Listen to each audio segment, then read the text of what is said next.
So since I wasn't here on whatever, Monday, whatever day that was, you guys didn't get the actual, well, of course, chapter 11, but that's a whole other thing, right? But I mean, the lab review, you get to like hear little extra tidbits or whatever as far as when I explain things. I have some of that in the video.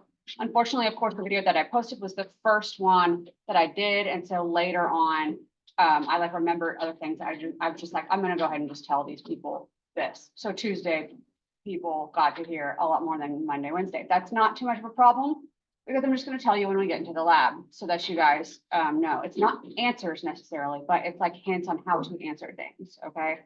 So yeah, we'll worry about that when we get to the lab, but I'm just letting you guys know that there'll be a couple things there that I will give you an explanation for how to answer the questions more easily by far. So anybody have any questions about chapter 11? Now would be a good time if you have questions about the lab stuff that you haven't emailed me about already.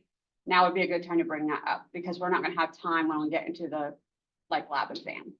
I'm sure you guys have figured out now if basically we're switching between stations at each lab seat. Once we get in there, you will be at a seat with a question at it. So your mouths will be shut when we get into that room, okay? There will be no whispering to your friend, not even about, you know, I don't know, how their hair color turned out or something. I'm just trying to keep it silent, or I'm going to assume that you're talking about the question that you have, okay?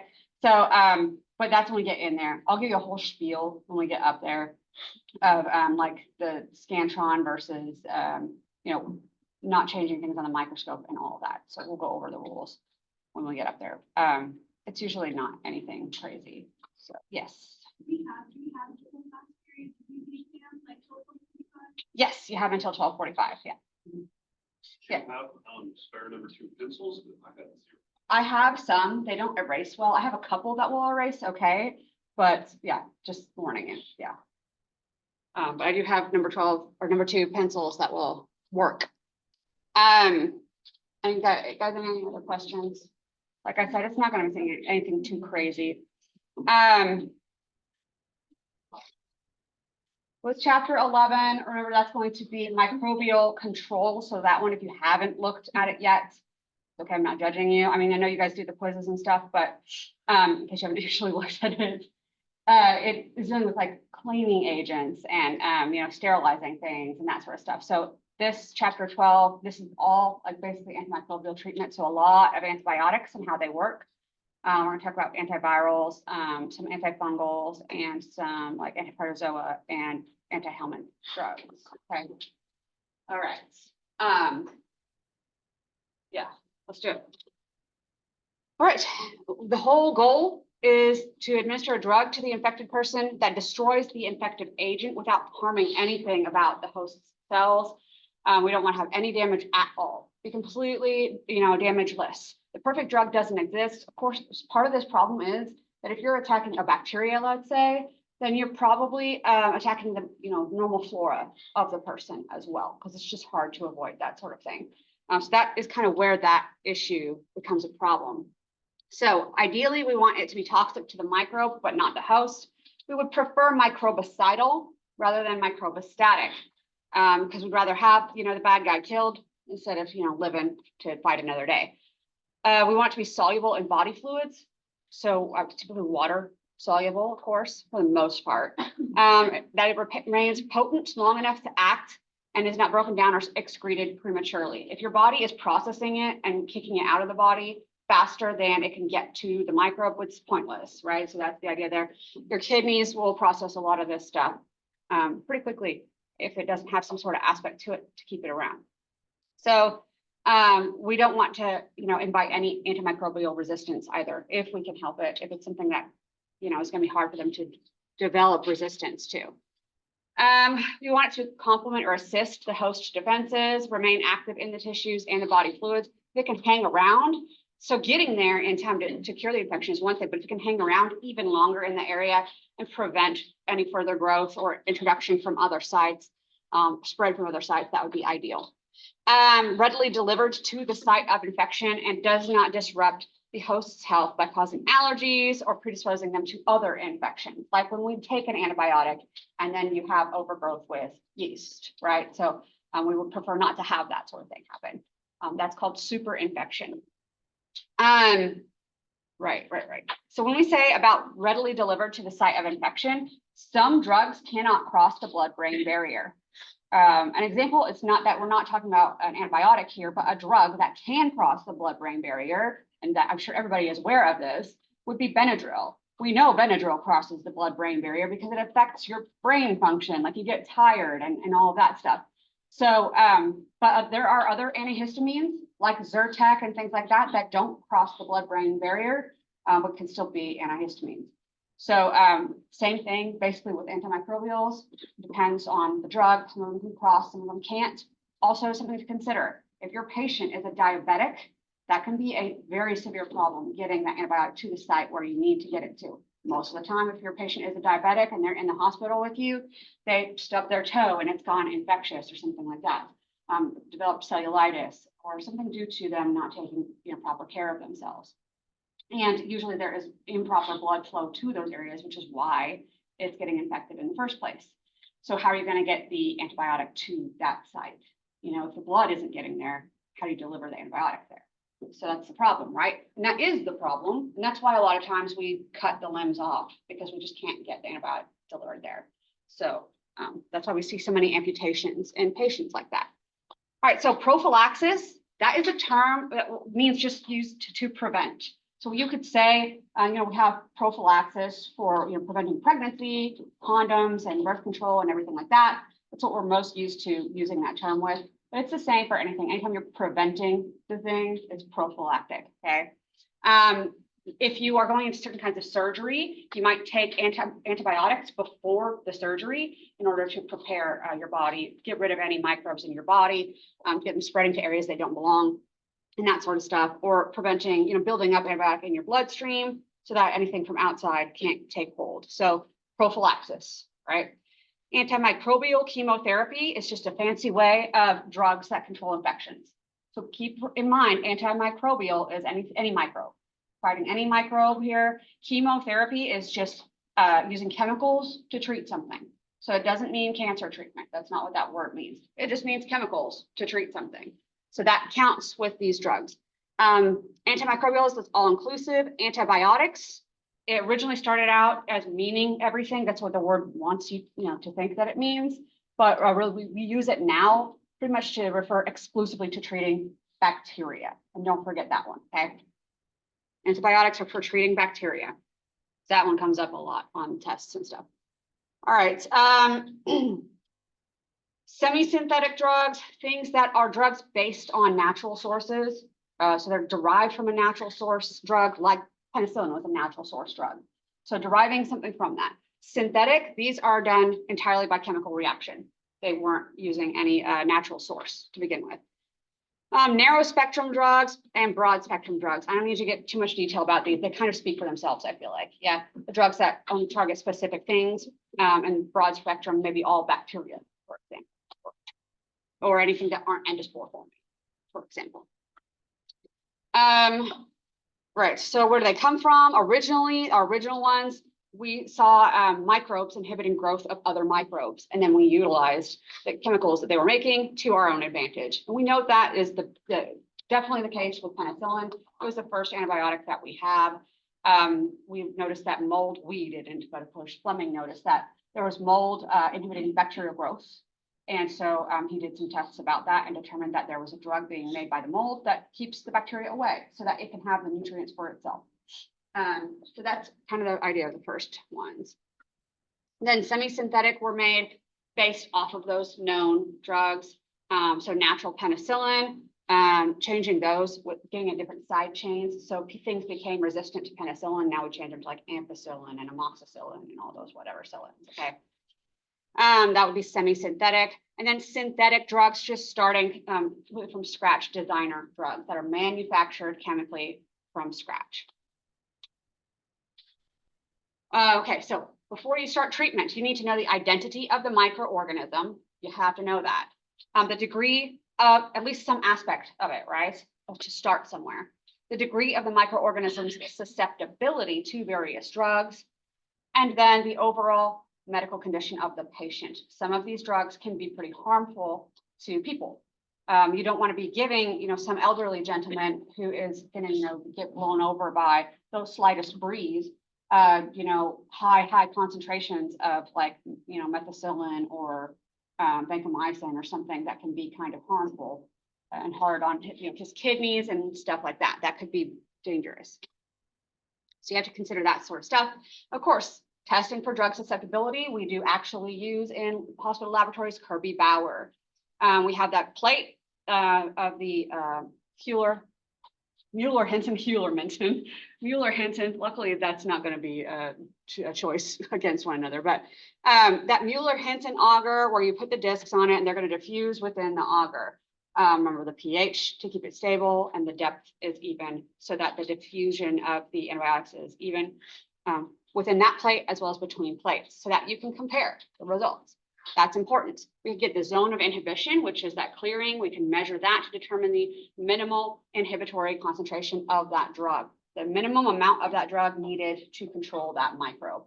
That's at the edge of your zone of inhibition, okay?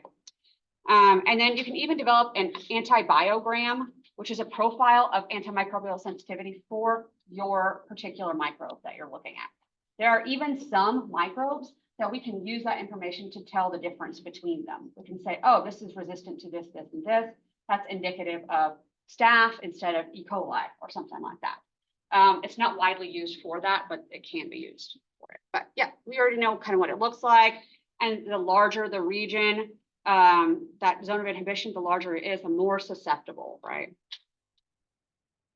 This is a similar thing. These E-tests are just strips, and down the strip, we have different concentrations of the antibiotic in the strip. So at the very bottom down here, I can't pinpoint it exactly because I can't quite see it, but down there at the very, very bottom, you can see where it's like starting to converge kind of at the 0.38 or the 0.25-ish. That is our minimum inhibitory concentration. So that's where it stops being sensitive to it. So this one has that kind of already calculated out for you, which makes it a little bit more useful than just the discs, but they will use either one.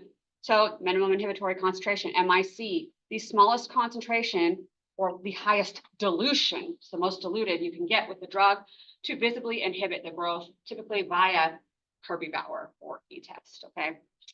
So we can determine the smallest dose we can give to the patient. That oftentimes will be based on your patient's weight, but not always. Some drugs don't care about that at all. It just depends on the medication that you're using. But we have something that we can start with there. All right, so you do these tests, you figure out a suitable drug to treat your patient. If it fails, though, if your patient remains ill, why could that be? It could be due to inability of that drug to diffuse to the compartment where you're having the issue, either getting into the brain because of the blood-brain barrier, or into joints because it's restricted blood flow to those areas, to skin because you may have restricted blood flow to that as well. The capillaries getting to those areas. There were resistant microbes that were in the infection that didn't make it into your Kirby-Bauer test. We just didn't swab it in an area where the resistant microbes were, and now they're overgrowing because you treated it. So the resistant ones are overgrowing.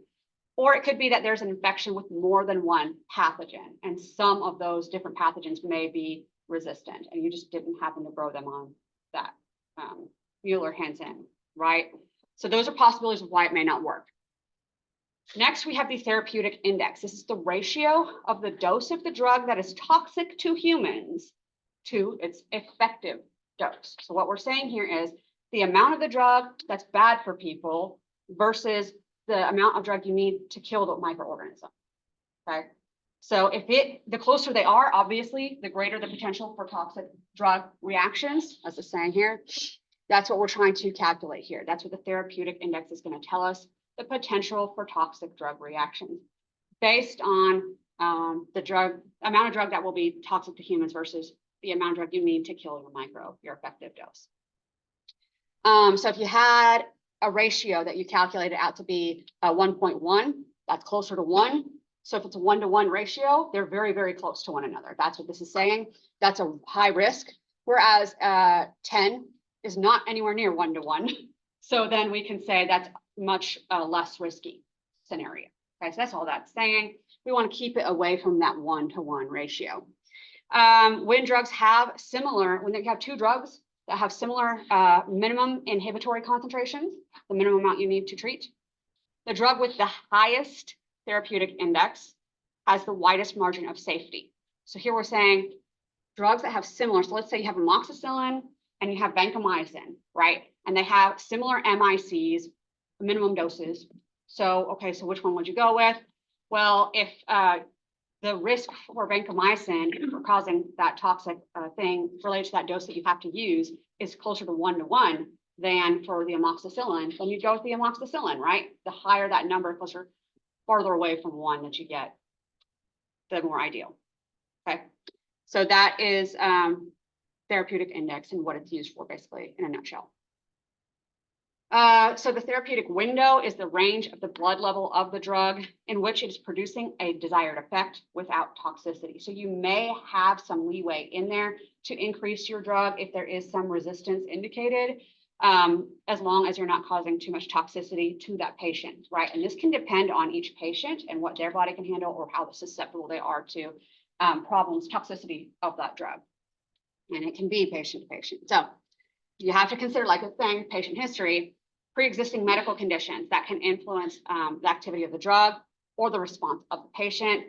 This can include things like diabetes, right? So imagine if somebody is in there for some sort of bacterial infection like pneumonia or something, but they also have diabetes. That is something that you would want to be considering when you're picking a drug to treat just that pneumonia.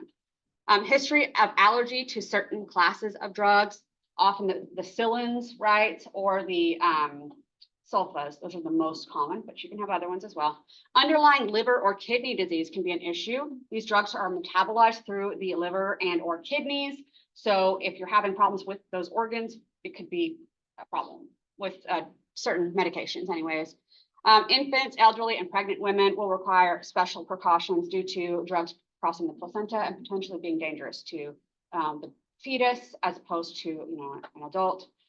Same kind of issues can happen with infants. They can be more sensitive to those sorts of things. And elderly folks can have all sorts of related health issues there that can affect it. Even with all of that, it's not easy or straightforward necessarily to choose the effective drug.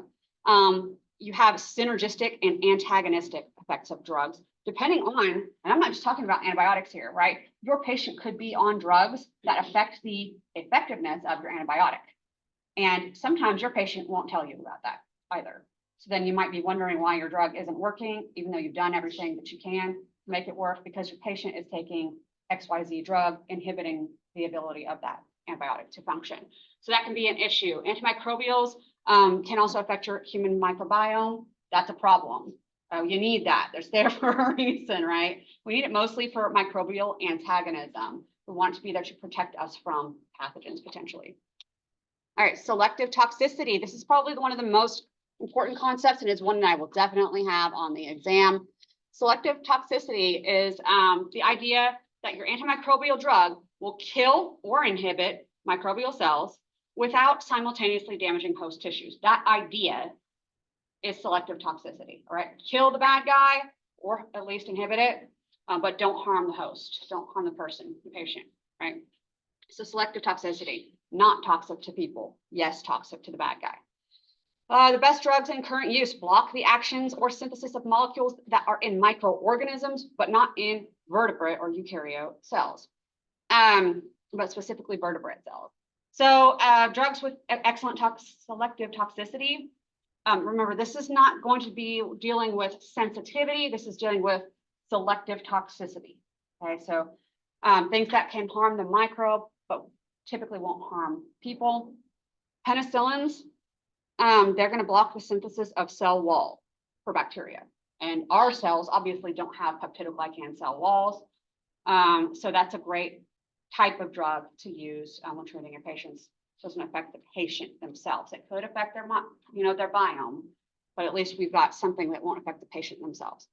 So we're going to get into the different mechanisms that these antibiotics and stuff work on. So inhibiting the cell wall, inhibiting nucleic acid, inhibiting protein, interfering with the cell membrane, and then folic acid synthesis. Now, probably this sounds pretty familiar to you guys if you have gone through chapter 11, because this is everything chapter 11 control mechanisms had. They had 1 through 4. This is the new one. This is the only new one for the antimicrobials. Okay. And, if you had been paying attention in the lab, then you probably noticed that we have kind of introduced this concept already.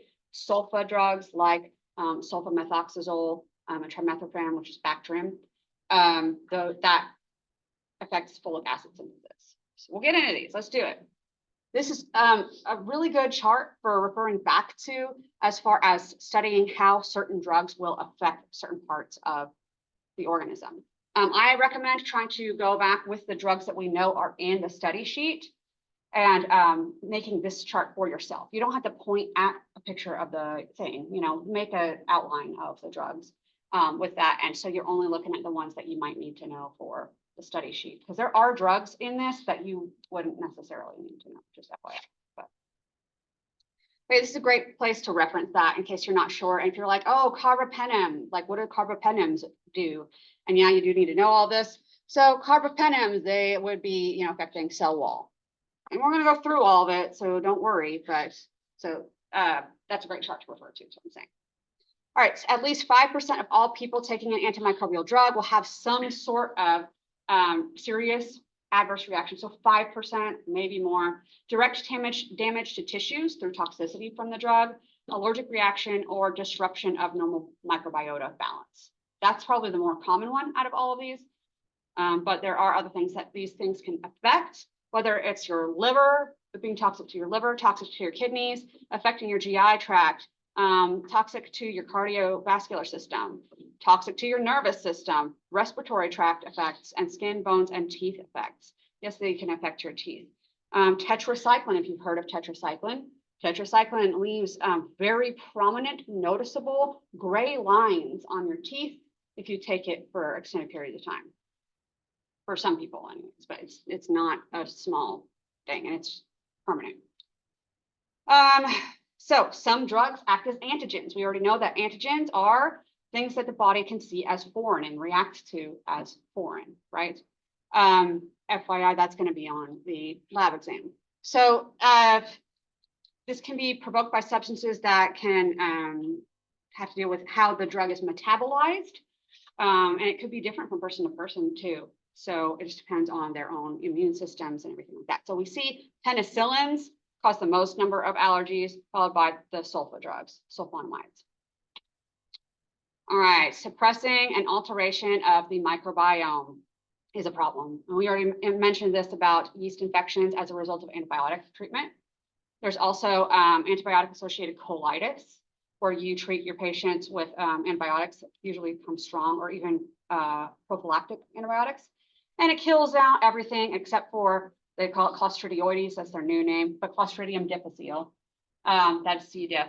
And because of its, ability to have endospores, it, survival a whole lot of stuff. So those are examples. And then they will overgrow because everything else is gone, and it's a happy time for them and a bad time for you. Here, this is portraying the spectrum of activity for the antibiotics. I'm not going to ask you on the exam what ones are the most broad spectrum or anything, but it is kind of neat to look at this and see how much certain ones can affect. We see tetracyclines can affect anything from rickettsias up to the gram negatives. It's not effective for the mycobacteria. Mycobacteria, because of those waxy coats, man, that waxy coating of mycolic acid, it makes it hard to treat those, and they often need their own sorts of treatments. Anyways. All right, starting out with the drug, we're gonna go through the classes now. This is what y'all wanted, right? So antibacterial drugs that target the cell wall. We're gonna start off with cell walls, okay? Group number one will be the penicillins. These are also known as the beta-lactams. They're called beta-lactams because they've got a beta-lactam ring, which looks like a square, really, when we draw it. But chemically, we would just consider it a ring. That beta-lactam ring is present in all of the drugs that fall into that penicillin category, okay? All of these drugs affect cell wall synthesis, okay? So they affect the cell wall. All of them have this whatever ring and the beta-lactam and some sort of side chain. I'm not gonna ask you about those other things, but that's what they consist of, right? Beta-lactam, you probably should be aware of why that makes a penicillin or any other psyllin a psyllin, okay? Next, we have the cephalosporins, be our second group.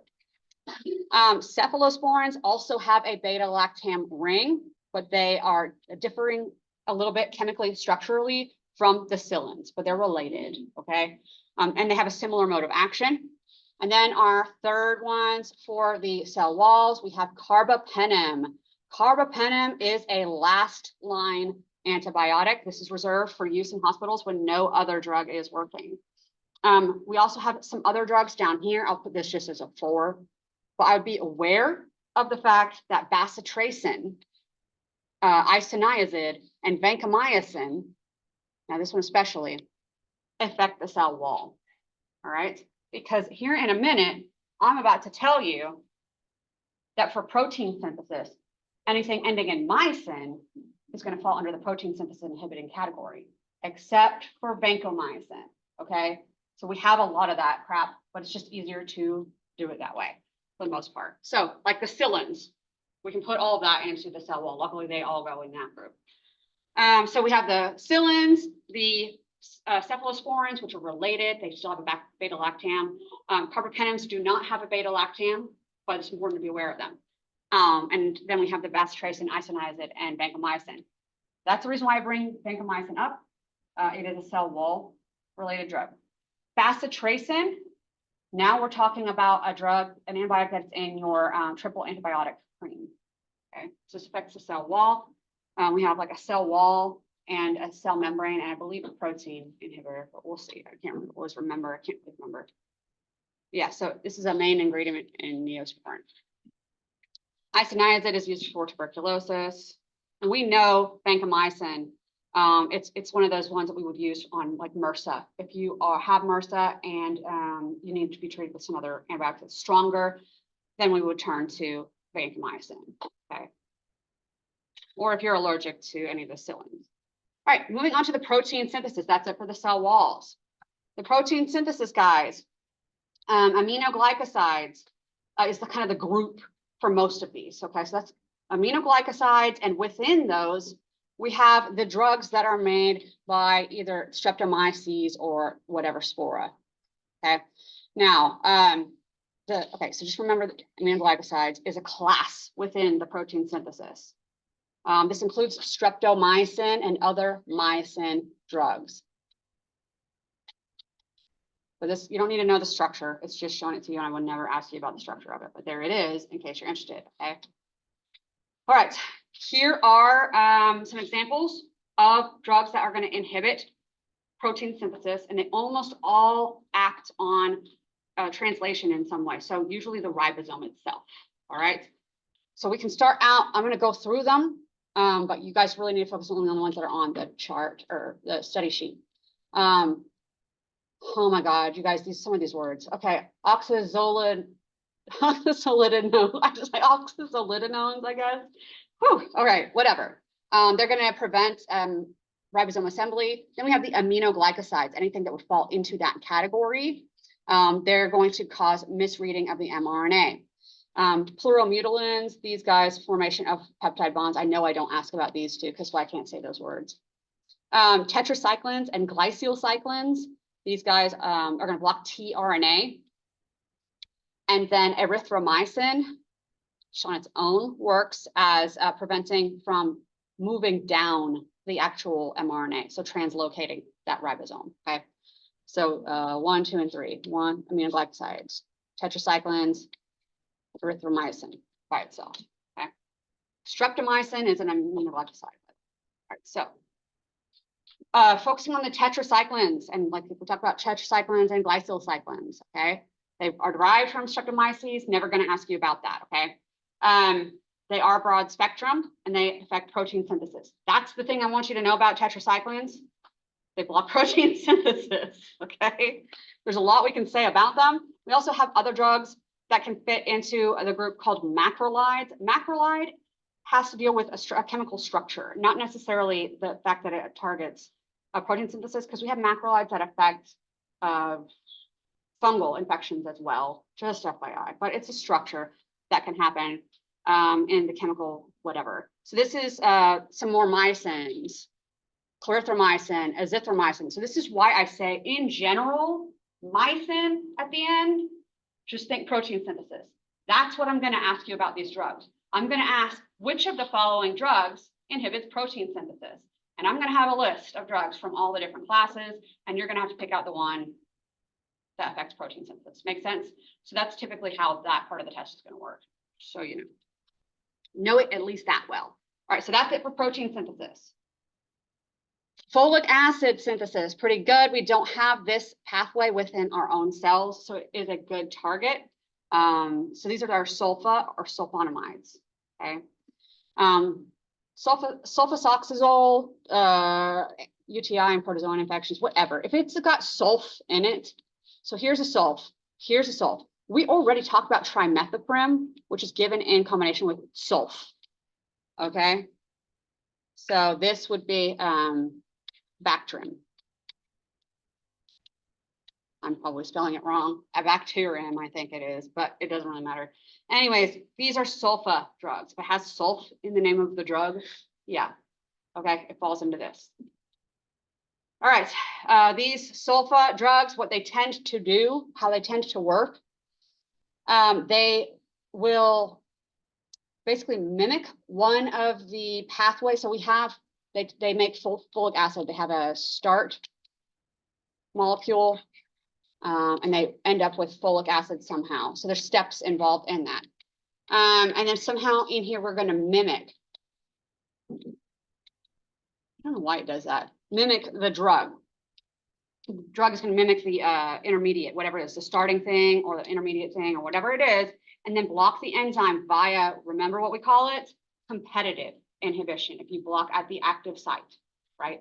So where the normal thing would be binding in the enzyme, the drug's going to bind there and then block its ability to function. All right, so that's that for the folic acid synthesis pathway. That one's pretty easy, yeah? Sulf, right? Sulfa in general, and they're going to block folic acid synthesis via competitive inhibition. I'll write that on there just so you guys can see it.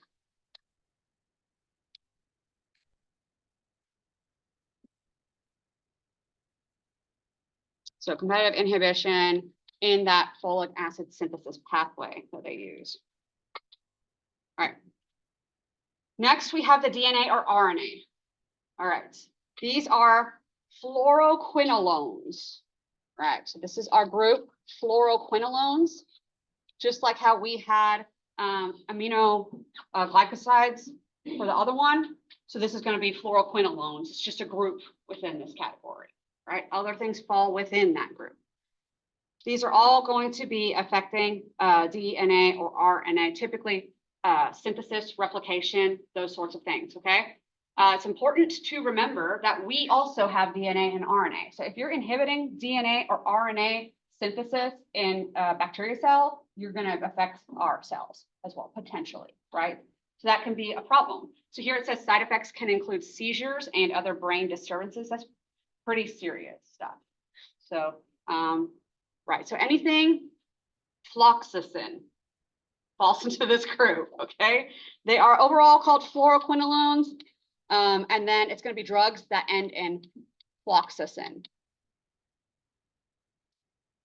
And all of those fluoxetines are going to fall into the DNA RNA, so the nucleic acid category, all right? This includes Cipro, which we've already introduced in the lab. Ciprofloxacin affects nucleic acid transcription, going from DNA to RNA. And we have things like rifampin groups that are going to be limiting that through similar action, but I'm not going to talk about that really that much. Okay, so we've gone through now our cell walls. We had the psilins, we had the carbapenems and the cephalosporins, and we mentioned a little bit about vancomycin and stuff, right? We went through our protein ones, the aminoglycosides, tetracycline, glycylcycline, those, and the mycins, right, in general, other than vanco. And then we had the folic acid synthesis pathways, the sulfas, right? And then the DNA ones, that's going to be the fluoroquinolones, that's the group. They're going to end in fluoxetine. So now we've been brought all the way to cell membrane affecting drugs. The only one that I expect you to be aware of, polymyxins, okay? So this is the one, this is our cell membrane associated drug that we have in our triple antibiotic. Okay, that's why I have this one on there at all. I figure I should include at least one, but most people don't know much about daptomycin. It's usually used for treating like leprosy. We just don't see a lot of that anymore. So, but yeah, they also use it now, I think, for treating acne, but whatever. Some of these drugs are useful, like daptomycin, for treating biofilms specifically, just based on how they work, which I don't really ask any questions about that on the test, but there it is, you learned it. Okay, moving on to fungi. So that's it for our antibiotics. Moving on to antifungals, right? Remember that fungi are eukaryotes. A lot of antibiotics aren't going to work for fungi because they're a different type of organism altogether, right? But they also, because they are eukaryotic cells, the fungi have more similarities to our cells, so there's more risk for toxicity there. Another macrolide group, of course. Here's the other one I was talking about, right? But anyways, the one I would know about here, amphotericin B. You should be familiar with amphotericin B. It is widely used as an antifungal. It's pretty significant use as well. So this will be lesions from Candida. It can treat histoplasmosis and Cryptococcus meningitis. So that's going to be fungal meningitis. Yeah, I don't know. And affects the membranes of the fungi. I'm not going to ask you about that, but I would definitely be able to recognize amphotericin B as an antifungal. Okay. Most of the other drugs that I give a crap about with the fungal infections, we have amphotericin B on its own, and then we have the azoles. Okay. That's probably where you've heard most antifungals come from, this area. We have ketoconazole, fluconazole, miconazole, and clotrimazole. I don't know much about that one, but ketoconazole and fluconazole and miconazole very, very commonly used. If you go to the CVS or Walgreens or whatever, and you want yeast infection treatment for at home, and you don't need a prescription for any of that, then it's going to be miconazole. A lot of times, athlete's foot treatment will be miconazole as well. So it's very commonly seen, very commonly. So no azoles typically going to fall into fungal. There is going to be one. I'm going to warn you about it. One azole, like we had vancomycin, the mycin that strayed away into the cell wall area, right? There's one azole that strayed away. It's called metronidazole, and that is a antiprotozoa treatment. We'll come to that in a moment, but that's the only one. And I always think of metronidazole going to the metro, going to the big city, going and changing up to even the more complicated, eukaryotes. So that's what I think of it. I remember it's metronidazole. All right, so moving on to these antiprotozoal drugs. The first one, the biggest probably historically, is going to be treating malaria. So these are anti-malarial drugs. They have their own group. Okay, anti-malarials.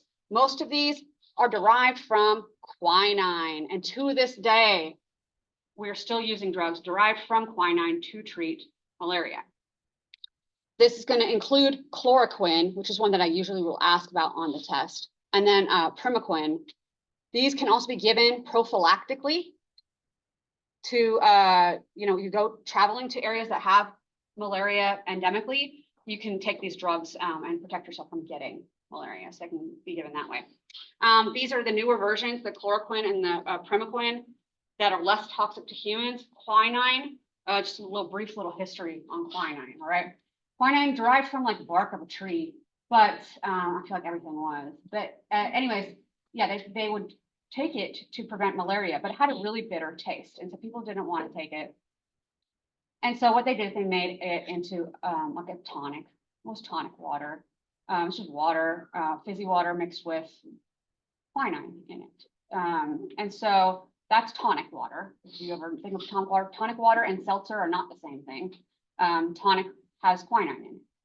So that's how they would get people to take it. But even more than that, they developed an alcohol to mix with that tonic to make people more apt to drink their quinine. And that alcohol is gin.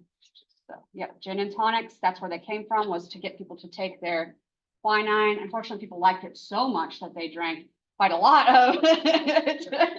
So quinine has a tendency, if you take a lot of it, there's a fine line there, it can cause blindness. So that was the danger there. So now that's why we use these other drugs. But yeah, still to this day, you can buy tonic water. Some of them still have small trace amounts of quinine in it. So anyways, that is the history lesson for the day. I guess probably not, there's probably more, we all know. Anyways, so Plasmodium is Plasmodium falciparum is the most well-known one. And it's going to be related to causing malaria there. So that's what we're trying to treat. That's the only one I really need you to know about is the quinine-based drugs and be able to recognize chloroquine as that. Okay. Historically quinine, now chloroquine. All right. For other protozoas, like I was telling you, y'all, it's going to be metronidazole. Primarily, it's going to be that. That's the preferred treatment for protozoa infections. You can also, it's an amoebicide, so it's going to kill amoebas. It's also going to be used for anaerobic bacteria. So it's a little bit of a, jack of all trades, if you will. But metronidazole, it's the only azole that's not going to be associated with antifungal. Okay. And then for the helminths, we have these drugs, the two that I only ever ask about. So we'll circle this because you need to know this one for protozoa for sure. I will ask about this when it comes up a lot because it's so widely used. I mean, if you guys wrote anything about any protozoa, they probably treat it with metronidazole, almost all of them. Okay. Anti-helminth, so these are the worm infections, right? So we kind of probably already know one of these if you pay attention to, TikTok and stuff like that. But the two that are most commonly used are praziquantel and ivermectin. Those are the two that I'm going to be asking about. Forget about the others. Okay. The others exist, but I'm not going to ask you about them. All right, the antivirals is a problem. Antivirals, because they need protein and they need nucleic acid, and so do we. And how do you stop something that's using your machinery? So that is why antivirals are so difficult to design, because you're trying to target that specific virus and not affect the host. So the main things we can target for a viral infection, keeping it from getting in, using that lock and key mechanism, blocking replication or transcription or translation, especially if there's some sort of special mechanism there, like HIV has reverse transcriptase, that would be a great target. And then preventing maturation of the viral particles. Either some of them like clip themselves off whenever they're budding, so we can prevent that from happening, or assembly of the virus just overall. Any of that we can target that doesn't affect our cells, we'll try to design drugs to do that.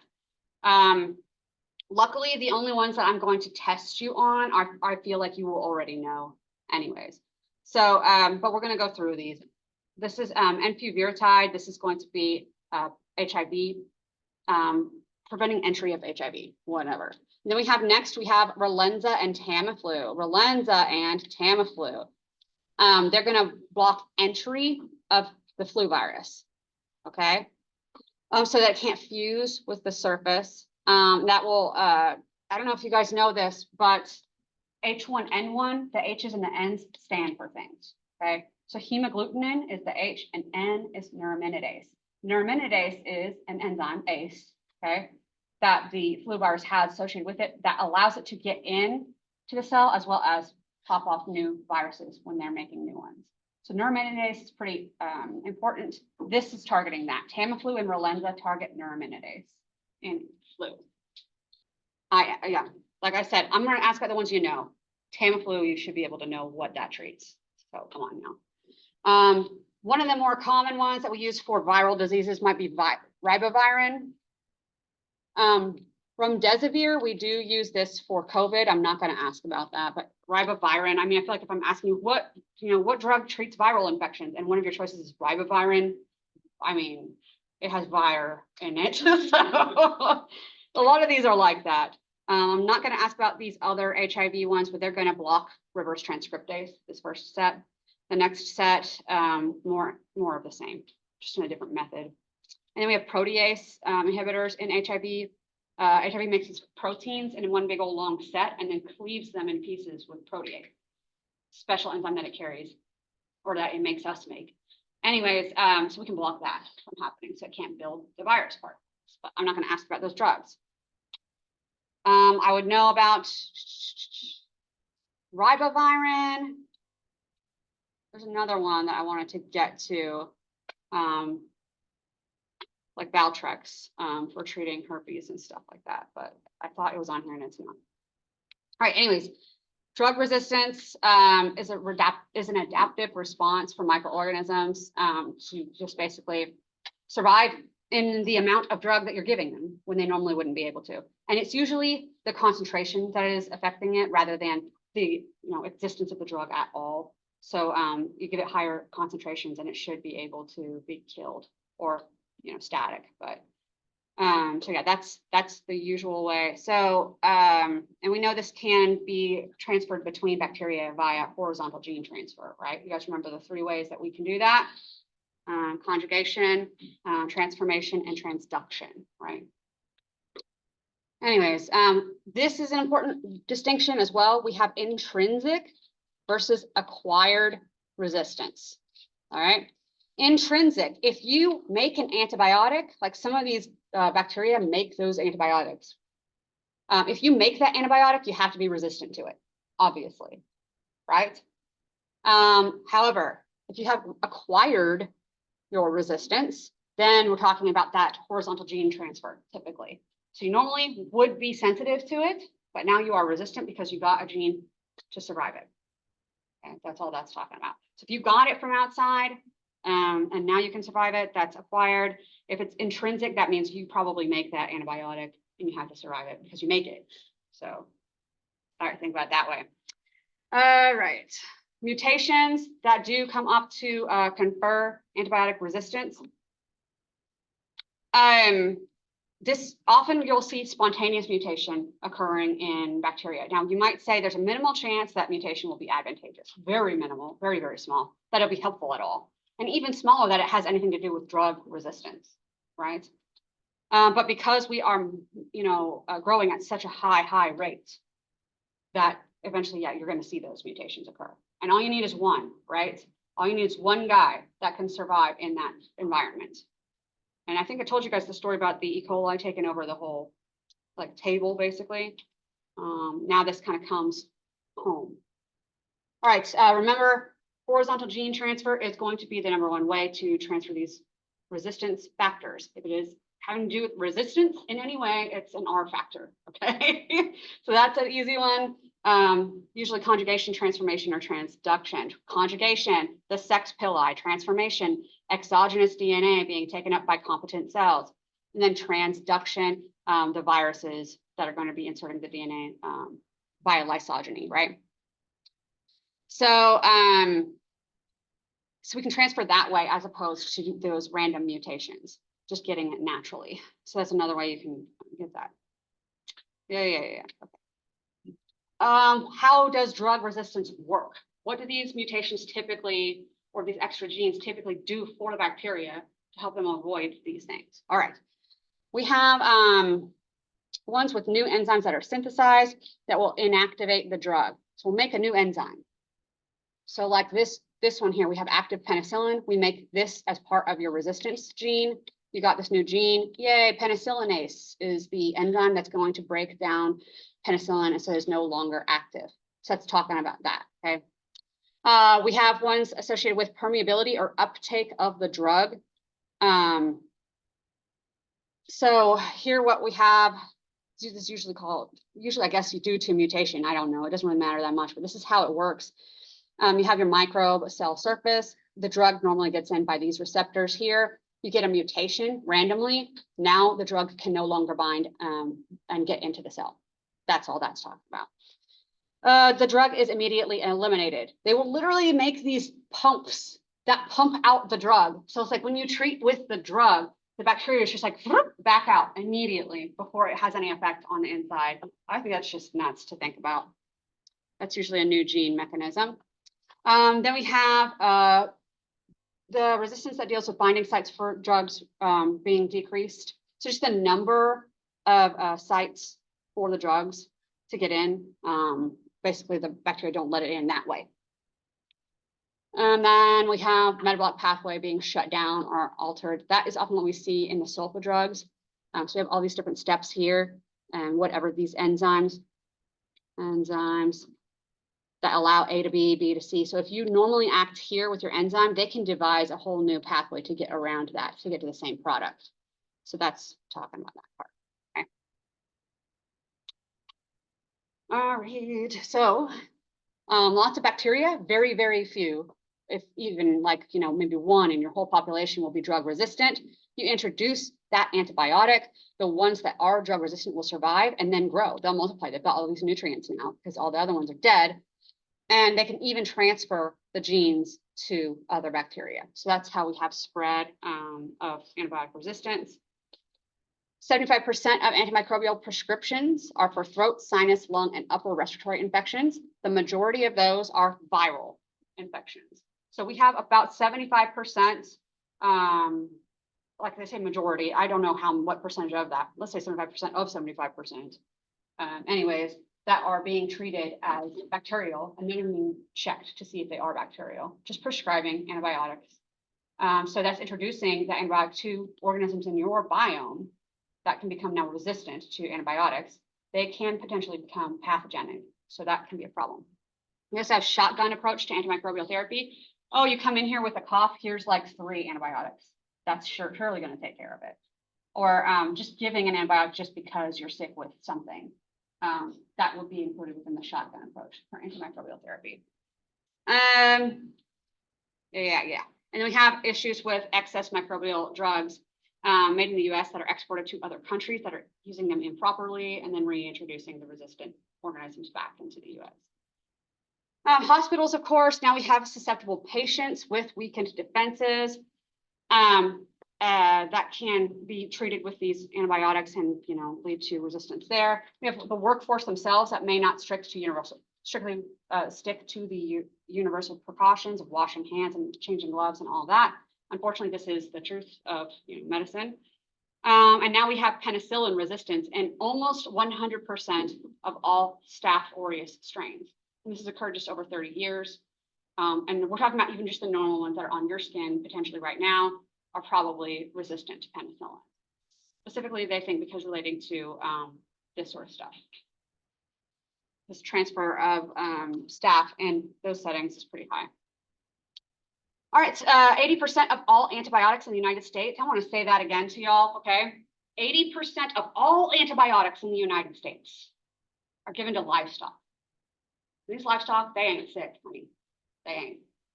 They're just giving them to improve their health and their size.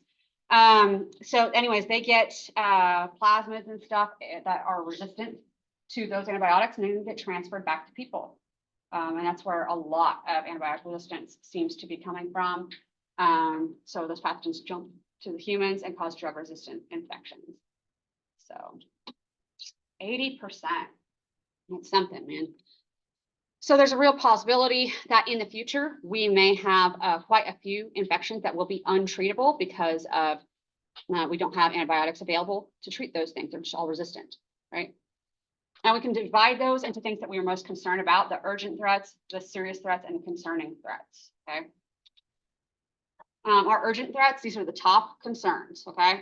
Carbapenem-resistant Acinetobacter. I don't know much about that bacteria, but I know that if it's resistant to carbapenem, that's a last line antibiotic, then it's probably resistant to almost all antibiotics, if not all of them, okay? Candida auris, that's a fungus, resistant to a lot of stuff. It's getting spread a lot now in the healthcare community. Clostridioides or Clostridium difficile. becoming more resistant. Carbapenem-resistant enterobacteriales, so any enterobacteria, so gut bacteria, and then drug-resistant Neisseria gonorrhea, which I want to be clear that there are definitely strains out there right now of gonorrhea that cannot be treated anymore. We just don't have any more drugs left for that. Run out. Completely drug resistant. That's why we call it drug resistant and not, carbapenem resistant. All right, so serious threats. This is like the next step down. Drug resistant Campylobacter. You can survive Campylobacter, and it's just pretty normal. Get over it yourself pretty easily. It's diarrhea, so they aren't super concerned about it. Regular Candida, or just regular, I guess you can, Candida albicans, for example. And then other ones that are resistant to various kinds of drugs or that cause disease that most healthy people can get over themselves here.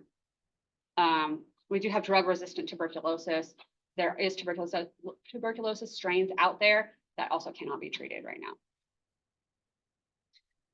Thanks. I have a chart that we'll get to see later, but thanks partially to Russia. Okay. Yeah, and then we have the ones that are concerning. So this is going to be strep stuff. Again, not particularly dangerous.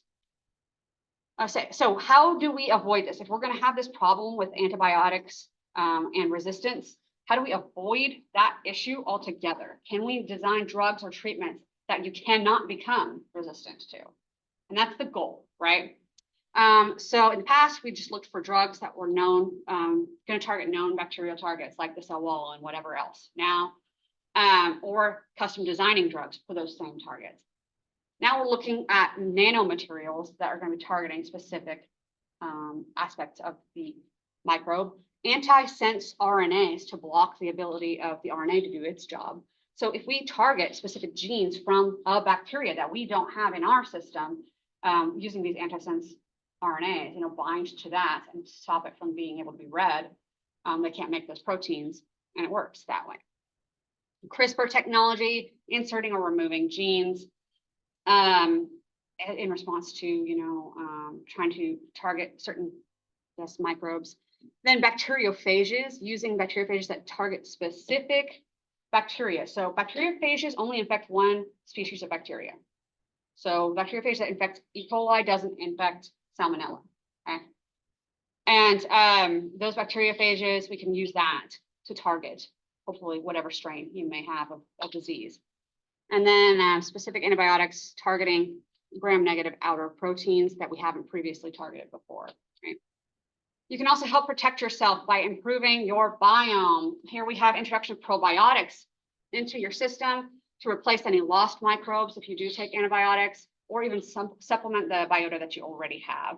Anything with active living microbes, it could be things like yogurt and stuff like that, or even you can take the pills, yes. The problem with taking a lot of the pills is that a lot of it doesn't make it to your colon. So that's, depends on how much you're willing to waste. But if you buy the right brands and the right kinds of bacteria, they will make it there. You can help them survive better with prebiotics. This is often related to fiber and different forms of fiber. And fructans are an example of prebiotics as well to help the good guys grow. Let's say you have recurring Clostridium difficile infections, okay? Then we can even clear out your whole body of any bacteria at all, and then perform a fecal transplant. You're not drinking somebody's poop. That's not what's happening here. But they might, harvest the bacteria from somebody usually that lives close to you, because that way it will be related to you have the same biome as the people near you, which is ideal. Anyways, and they do it via colonoscopy. They go up the other side. Okay. So you'd be under anesthesia. You would never know. But yeah, they'll deposit it there, so you get a new flora. All right, so this is asking us to describe a realistic scenario that involves the use of Kirby-Bauer assay. So you can just think about how the hospitals might be using that for maybe a specific disease even. Okay. Let's do this.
All right, let's go ahead and get started.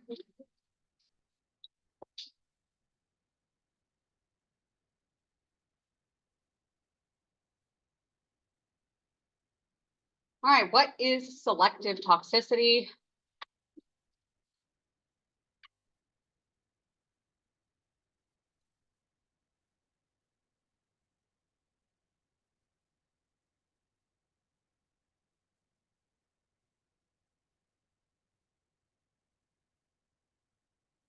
All right, yep, we're gonna want to cause maximum damage to the microbe, minimal to the host.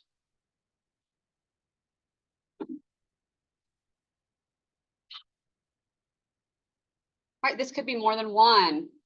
What types of organisms can antibiotics treat?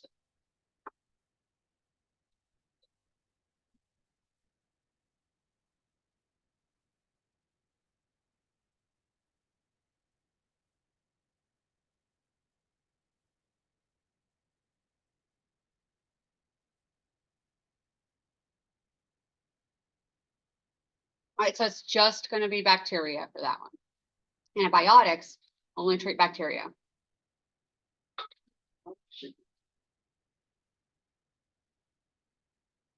All right, another one that could be more than one. Which antibiotic or antibiotics affects the cell wall?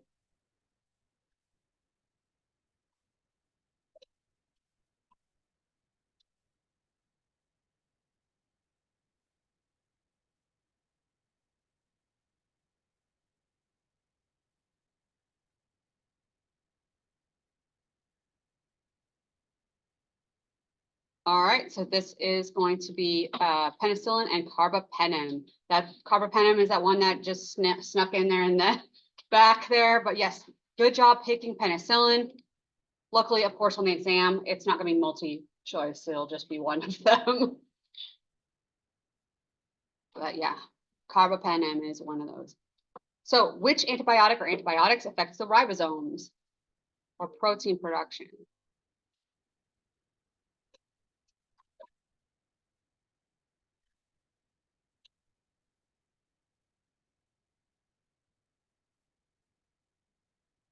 Somebody at my front door, y'all.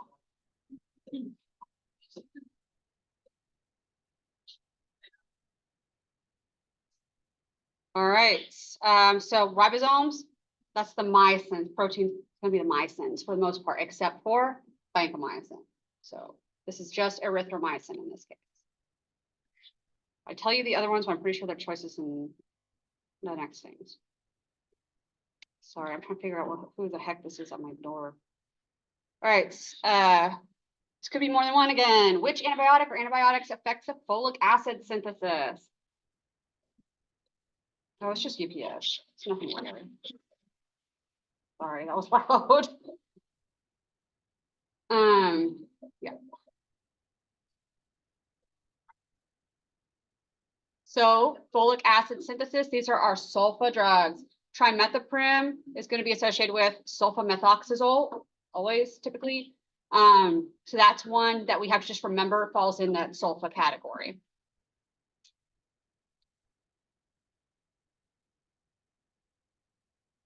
This is definitely flashcard business, man.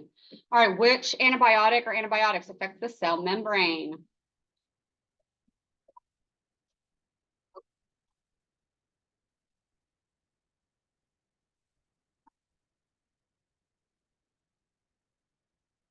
All right, cell membrane, the only one that we talked about was polymyxin.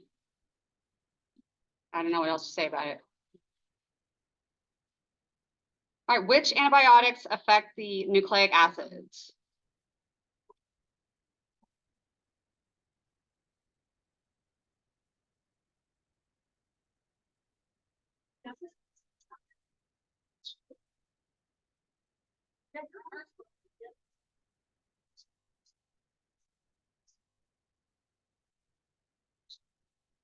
All right, so this one is the floxacins. So in this case, ciprofloxacin.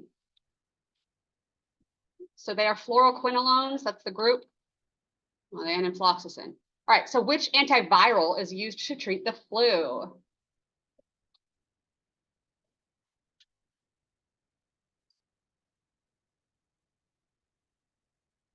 This one's an easy, yeah, this one's an easy one. So Tamiflu is used to treat the flu. It's not a trick. It really is just that.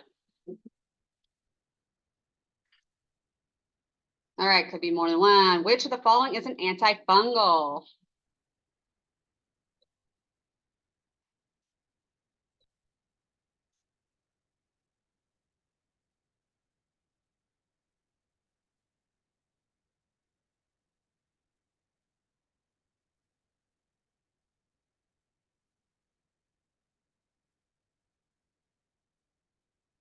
All right, so this one is going to be amphotericin B. That's that one outlier.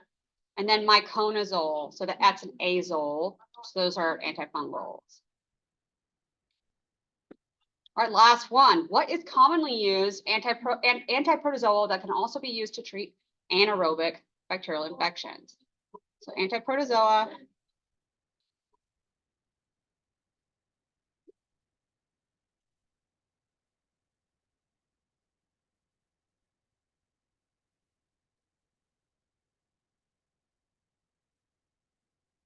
All right, so this is metronidazole. Good job. This is that azole outlier that, took the metro over to the protozoa. Remember that chloroquinolone does treat protozoa. It's just only like malaria. Okay, that's malaria treatment. So it's not going to fall into that other area. Ivermectin and praziquantel, those are Hellman's drugs. So here's your little podium. You guys take a picture.